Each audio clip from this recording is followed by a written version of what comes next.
திருப்பதி ஏழுமலையான் கோயிலுக்கு வரும் லட்சக்கணக்கான பக்தர்களுக்கு கோயில் நிர்வாகம் பல்வேறு வசதிகளை செய்து கொடுத்துள்ளது. சமீப காலமாக கோயிலுக்கு வரும் பக்தர்களை ஏமாற்றி பணம் பறிக்கும் சம்பவங்கள் அதிகரித்து வருகின்றன.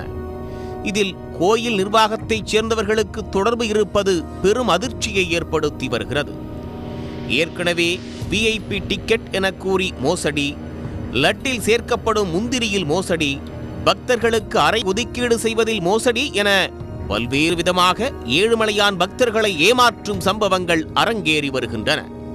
அதில் புதிதாக டிக்கெட்டுகளை கலர் ஜெராக்ஸ் எடுத்து புதுவித மோசடி அரங்கேற்றப்பட்டுள்ளது.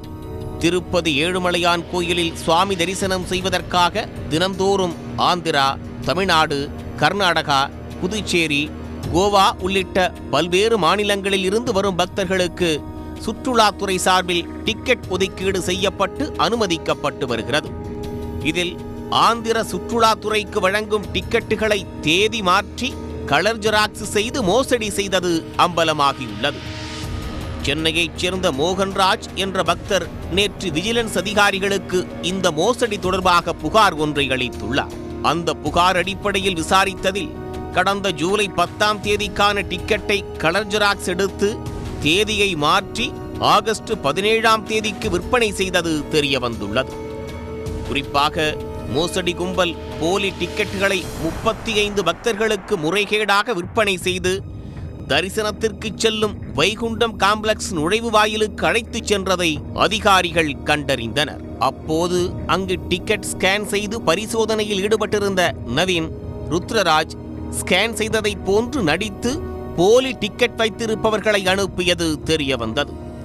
இதற்காக ஒவ்வொரு பக்தரிடமும் 2000 ரூபாய் பணம் பெற்றுள்ளனர். இந்த மோசடி குறித்து புகார்களளித்த சென்னையைச் சேர்ந்த பக்தர் மோகன்ராஜ் மற்றும் அவரது குடும்பத்தினர் 4 பேரிடம் 11000 ரூபாய் பணம் பெற்றது தெரிய வந்தது. இந்த மோசடி எத்தனை நாட்களாக நடைபெற்று வருகிறது, இதில் வேறு யார் யாருக்கெல்லாம் தொடர்பு உள்ளது என்பது குறித்து மேற்கொண்டு விசாரணை செய்வதற்காக பெரியசாமி, நவீன், ருத்ரராஜ், அமிர்தா யாதவ் ஆகியோரை தேவஸ்தான விஜிலன்ஸ் அதிகாரிகள் பிடித்து போலீசில் ஒப்படைத்துள்ளனர். மேலும் இந்த மோசடியில் ஈடுபட்ட சென்னையைச் சேர்ந்த டிராவல் ஏஜென்ட் பத்மாவையும் தீவிரமாக தேடி வருகின்றனர். இதுகுறித்து ஆந்திர மாநில சுற்றுலாத்துறை திருப்பதி மண்டல மேலாளர் அலுவலகம் சார்பில் வெளியிடப்பட்டிருக்கும் அறிக்கையில் சுற்றுலாத்துறைக்கு வழங்கிய 300 டிக்கெட்டுகள் மோசடி நடைபெற்றிருப்பதாக தகவல்கள் வந்துள்ளன.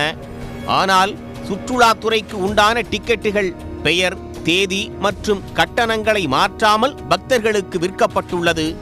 இதற்கும் சுற்றுலாத்துறை ஊழியர்களுக்கும் எந்த தொடர்பும் இல்லை என்று கூறப்பட்டுள்ளது. இது குறித்தும் தேவஸ்தான விஜிலன்ஸ் அதிகாரிகள் விசாரணை நடத்தி வருகின்றனர். டிக்கெட் எடுக்க www.aptdc.in என்ற அதிகாரப்பூர்வ இணையத்தை தவிர வேறு யாரையும் நம்பி கூடுதல் கட்டணம் செலுத்த வேண்டாம் என்று தேவஸ்தானம் தரப்பில் கேட்டுக் கொள்ளப்பட்டுள்ளது. உள்ளூர் செய்திகள் முதல் உலக செய்திகள் வரை உங்களை சுற்றி நடக்கும் எல்லா செய்திகளையும் நொடிக்கு நொடி அறிந்து கொள்ள சன் நியூஸ் வாட்ஸ்அப் சேனலை ஃபாலோ செய்யுங்கள். QR கோடை ஸ்கேன் செய்து சன் நியூஸோடு இணைந்திருங்கள்.